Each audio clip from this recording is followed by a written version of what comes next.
Hey everybody, welcome to Truth Be Told. Thanks very much for listening in. I really appreciate your time, and I'm excited about this episode. It's a topic that I've been thinking about for a little while, and I don't really have like the greatest wrap up to it. It kind of is left open for discussion, but I hope you find that interesting anyways, and maybe we can start some discussion in the comments. That'd be cool. But this is a message that I actually gave for church last week, and typically when I do that, I'll pull the audio from the soundboard at church, and I'll upload it as just an audio-only podcast on like Spotify, Apple Podcasts, Pandora, wherever you stream a podcast at, I'll upload it there as either like an extra episode or an alternate to that week's YouTube episode.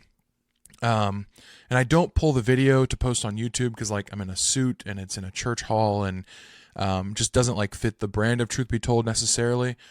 But this one, I was like, I love this topic. I love this idea, and I think it'd make a great YouTube episode as well as podcast. So I thought I'd share it.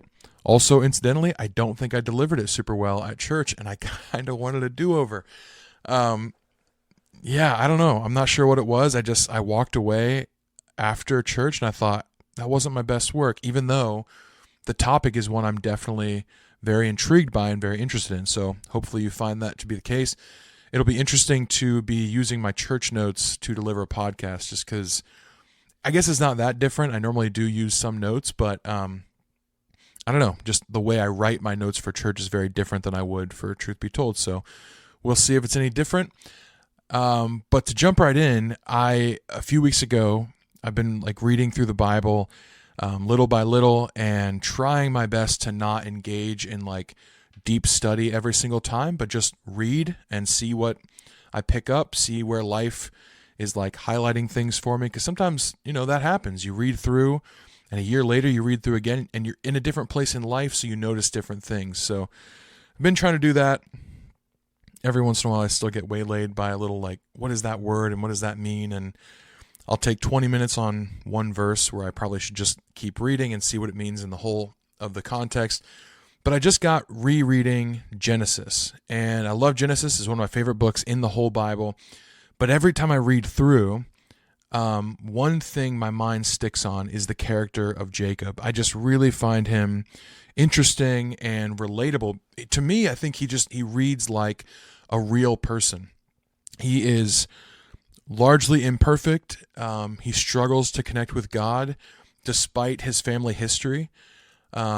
Many times he says about God, like the God of my fathers or the God of Abraham and Isaac, or like your God, but he doesn't ever say like his God until later on in his life. Like he kind of switches back and forth. Even though he's talking to God, he knows him, recognizes his power. It's like he's keeping God at arm's length for a lot of his life until at some point he's like, okay, my God. And I think that's really interesting. And he also just makes bad decisions like constantly, and they're not as poetic as some other characters' bad decisions. Like, many people in the Bible are imperfect. I appreciate that about the Bible, that it's honest and authentic about who people are, so that even the heroes of the faith are not perfect people. But sometimes those characters can read a little bit poetic, like their mistakes are placed so perfectly that like you almost forget that it's not like a storybook telling of like a character arc. And I do think the authors took some license in writing the story in those ways, even though they're still, I believe, factually true. But in Jacob's story, it's like some of his decisions are just, they're not poetic. They're not pretty. They're just kind of skeevy and weird. And I don't know, there's something about him that is just like, what is going on with you, man? Like, you're just not a great guy sometimes. Your decisions are very questionable, but the thing that I love is that it's very evident throughout his story that God does still love him and have a plan and purpose for him, and he works with him and is patient with him. And I guess in reading Jacob and relating to his imperfection, I have hope that God also feels that way about me, even when I don't feel like I have purpose, or I don't feel like God's working with me, or I don't know how God could love me. Like, I read Jacob and I'm like, okay, like he still did. And that's hopeful for me. So I like the story of Jacob for those reasons. But on this read through of his life, I noticed a pattern that I hadn't ever noticed before. And I'd like to share that with you today. but I think it's going to take a little bit of a refresher on his character, which I've already kind of slandered him enough, but I want to just kind of highlight some things about Jacob's character that I think will make this pattern very evident to you. Jacob begins his life as a very shady individual. And, I mean, he begins his life like everybody, like a baby, right? But the author of Genesis is so concerned with letting us know that Jacob is this shady character, that even from his birth, we're told this story that kind of like makes him out to be this slightly less than favorable individual. I think the author is intentionally highlighting these things, not because they're not, it's not like he's making them up. It's just the things the author chooses to focus on are like, yeah, this guy, there's going to be some problems with this guy. Keep your eye on these behaviors because they're going to keep on going. He's born grasping the heel of his brother Esau. And like the imagery is like he's tripping him up or like pulling him back to get ahead. And sure enough, that's what he does later. He acts to deceive his father Isaac by disguising himself, hiding his identity, and pretending to be Esau in order to steal his blessing from him.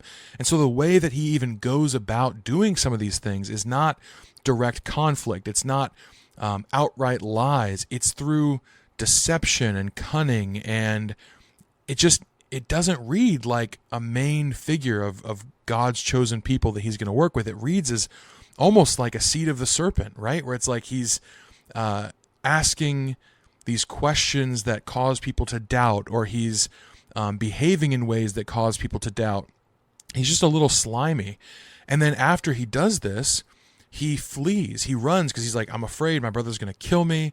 Maybe a little bit of shame. Like, how do you face your family after you just did this? I think if you're looking to deceive your father and then live in the same house with your brother and father who you tricked, and I think it was part of Jacob's plan all along. Like, he was going to get out of there. He wasn't going to stick around once he had what he wanted. And this is just kind of underhanded. This is how Jacob operates. Jacob is consistently hiding or deceiving or running or eluding or tricking, and he's never engaged in face-to-face conflict. He's always finding ways around, like elaborate ways around conflict in order to get what he wants. And this is where the pattern comes in. I think once we know this about Jacob's character, we start to see this pattern form in his life. In Genesis 32, which is the first plot point of the pattern, Jacob has been away from home for a long time, and he has been working for Laban, who's a family member. He has married Laban's daughters, Rachel and Leah. He's had some conflict with Laban that went kind of weird, and now he's leaving. In the dead of night, he's getting out of there. He's not dealing with Laban anymore. So even though he's got conflict back home, the conflict with Laban, he's also going to choose to run from. He's choosing between conflicts right now, and he's like, okay, I don't want to face the one that I'm in now, so I'm going to leave, and hopefully the one that I left has died down. It's not like some noble choice to return to his family and face the consequences of his bad decisions. It's like, this is uncomfortable, this isn't going well, we got to get out of here. So he takes his flocks and his herds, he takes his wives and his kids and his servants, everything that he's built, he's become very prosperous, and he leaves. And he sends his family and his kind of group over the river, and he's the last person to cross over. But before he does, God stops him and wrestles with him all night. And this is such a unique story. I mean, we see God appearing in the Old Testament. We see God interacting with people in really interesting and miraculous ways. But this visceral, physical contact between a person, we just don't see with anybody except for Jacob. And Jacob responds by not letting go. Like, he is going to strive with this person. He's not going to lose, even if he's not going to win. It's like, I'm taking you down with me. And in this wrestling, God renames him Israel. And he says, for he has striven with God and with men and has prevailed. And in verse 30, after he gets renamed, Jacob is going to do some renaming as well. It says, Jacob called the name of the place where he wrestled with God Peniel, saying, for I have seen God face to face, and yet my life has been delivered. Peniel refers to the Hebrew name for face, and El refers to God, so face of God is kind of what this place is named. But I want to take a moment to notice what's happening here, this revelation that Jacob has. He has spent his entire life in silent deception, in running from conflict, and he has been forced into face-to-face conflict with God, who he's run from and kept at arm's length his whole life. He's been forced to face the thing he's been running from, or the person that he's been running from. And for most of us, the idea of being face-to-face with God in this way carries some trepidation. Like, it's at one time the chief Christian goal to be at one with God, to dwell with him, to have him return to the earth, and to have him be our God and we are his people. We want that union again, but also there's a part of us that's like a little afraid of that reality because it's God, and we realize our own imperfection in light of his perfection. We know that Jesus died for our sins. We have reconciliation with God. But on a human, physical, concern for our lives level, I do think there is an awe and a fear of God that if we were told tomorrow you're going to wrestle with the Lord, it'd be like, oh, okay. That would frighten us to a degree because he can see every flaw. He knows every weakness. He knows every ounce of us that is not as it should be or not as it could be. He has every practical reason, aside from reconciliation with Jesus Christ, to turn away from us, to have nothing to do with us. And we have every reason to crumple under the weight of his perfection. Like, we know that he loves us and he looks on us gently and he's merciful to us. We know this, but logically speaking, this relationship with God is not one that we have, we can appear boldly before the throne of grace. Christ has done an amazing thing in reconciling us to the Father, and yet by our own merit, in and of ourselves, we are wholly unworthy to stand before him in light of our own sinfulness. And so I do think there's a level of like, wow, his perfection just completely outshines my imperfection in a way that frightens me. C.S. Lewis talks about the return of Christ, and he says that anybody who thinks on that time that's just going to be like easy and only pleasant is just playing at religion, because we will be face to face with perfection for the first time, and our own imperfection will be the clearest it's ever been, mirrored back to us in light of his perfection. And that's a scary thing at the same time as being what we hope for, the greatest longing that we have. It is still weighty. But Jacob realizes that in this moment where he's been face to face with God, driven into direct conflict with him, it was through that circumstance that he was actually able to realize God's grace. If we don't come before God with our sins and say, okay, God, like, look at me, if he doesn't look at us and see our sins and, they're just hidden from him in some way, if we can truly run from God, which we can't do, but if we could truly do that, then we're never going to see his mercy. We're never going to see his grace. It's in him seeing us fully and knowing us fully and then choosing to love us fully that we have the greatest picture of God's grace.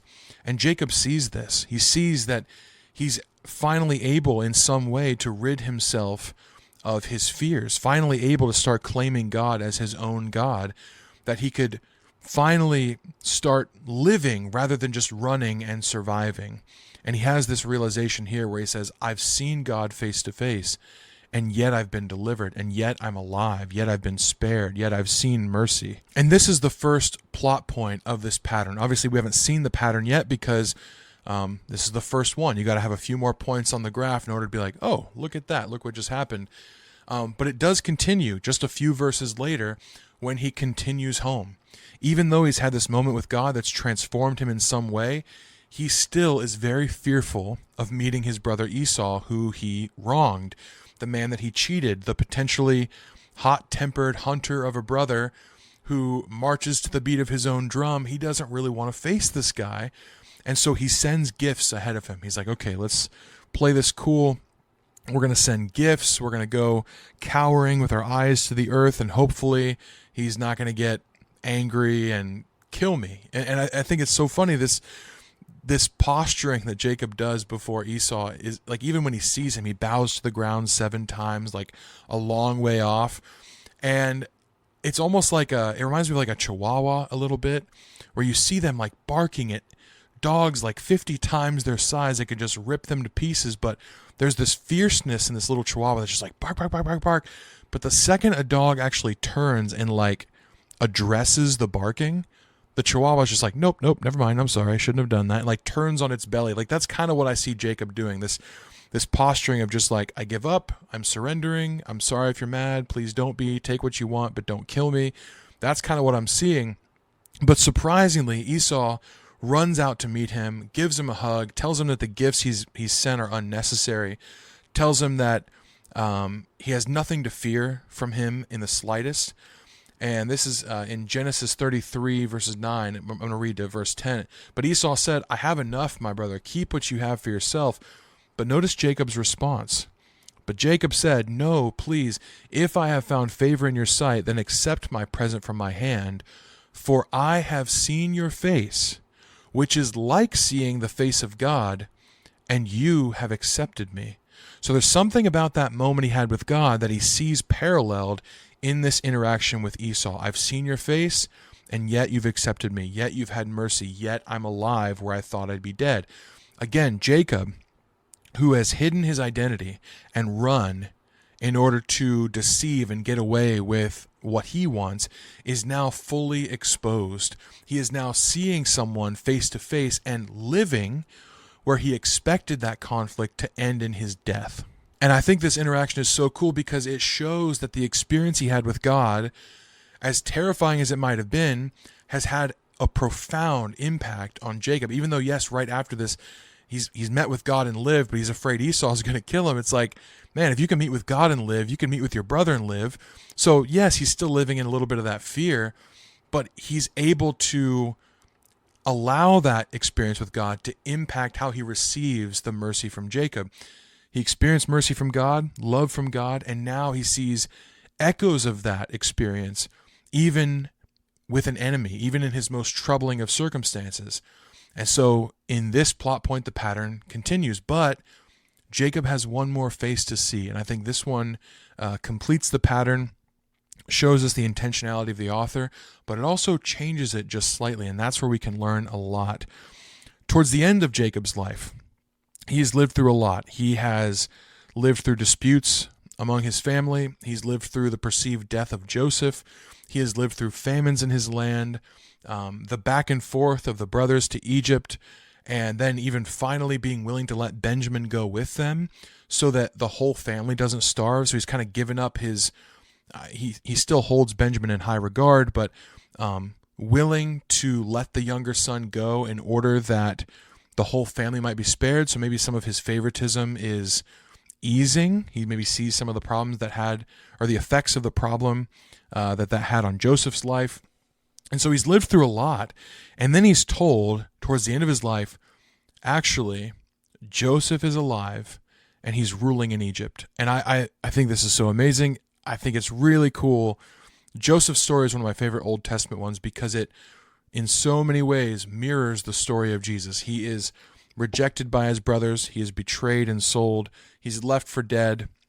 The next time they see him, very unexpectedly, truly thinking that he's dead, he's alive, and he's king over Gentiles. So not only living, but reigning in a position to save them that they never expected. And to me, that is just a beautiful image of Jesus, right? The Israelites always expected Messiah, and then when he gets sent to them and he shows up, they reject him, they betray him, they leave him for dead. But the next time they see him, when he comes back, not only will he be alive, he's going to be king over me, a non-Israelite grafted in. I think that'll be very surprising, but I think it's really cool to see that parallel. But Jacob and Joseph have this amazing reunion where Jacob gets brought to Egypt. He's going to be protected by Joseph, provided for by Joseph. And in Genesis 46, verse 30, it says, Israel said to Joseph, I think it's interesting that there's a callback to his name, that God named him, potentially another indicator that the author is trying to kind of, hey, we've been calling this guy Jacob, but he is renamed Israel. Remember that time where he got renamed? And you kind of start the process. But it says, Israel said to Joseph, Now let me die, since I have seen your face and know that you are still alive. That is so amazing. Jacob says to God, I've seen your face and lived. Jacob says to Esau, I've seen your face and am accepted. I've had mercy. I'm alive. Then Jacob says to Joseph, I've seen your face. I can die peacefully now. There is something, I believe, very significant going on here, and I think the author is really intentionally drawing our attention to these three accounts, but I can't really say exactly what we're supposed to draw from it. I think there's a lot of things in here, a lot of parallels in this pattern, but we need to ask, what did this unfolding pattern mean for Jacob? What does it tell us about his growth? How did he perceive this moment? Or rather, these moments? And what does it say to us? What can we draw out of it? I think we need to be careful in not saying, well, that means something to us apart from what it meant to Jacob. We need to understand what it might have meant to him so that it can mean something to us.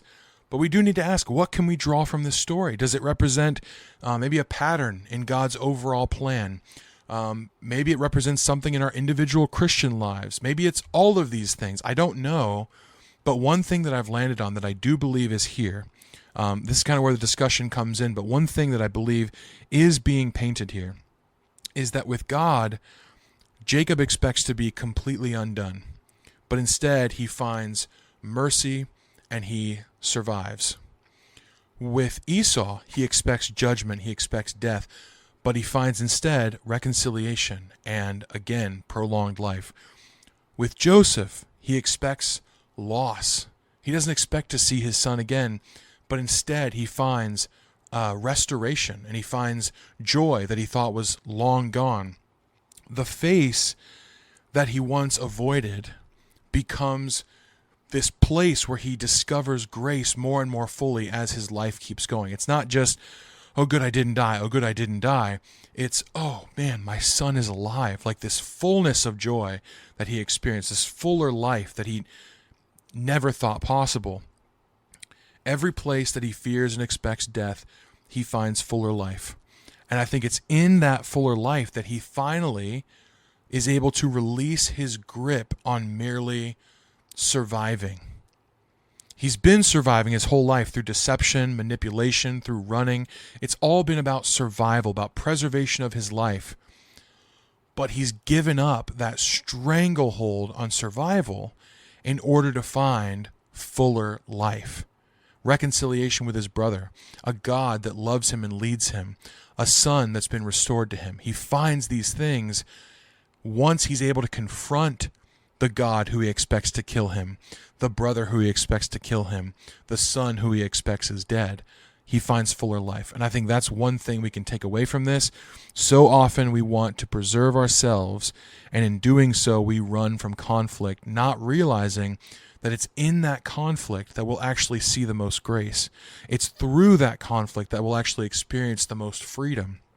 And it's beyond that conflict that we actually have fuller life. This reminds me of that verse where Jesus says, he who loses his life for my sake will find it. It's like, well, if you lose your life, how do you find it? How do you gain it?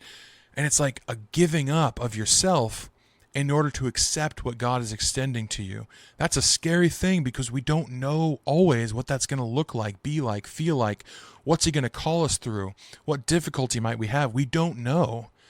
But once we give up the desire for survival and accept his offer of life, the peace that we have, the fulfillment that we have, the joy that we have that we never thought possible finally shows up. And I think that's what Jacob experiences, and that's one thing that I take away from this awesome story and this really cool pattern. So let me know down below what you found from this story, what lessons you might take away from it, maybe something in your own personal life that you see mirrored in this pattern. Even on Spotify, feel free to comment.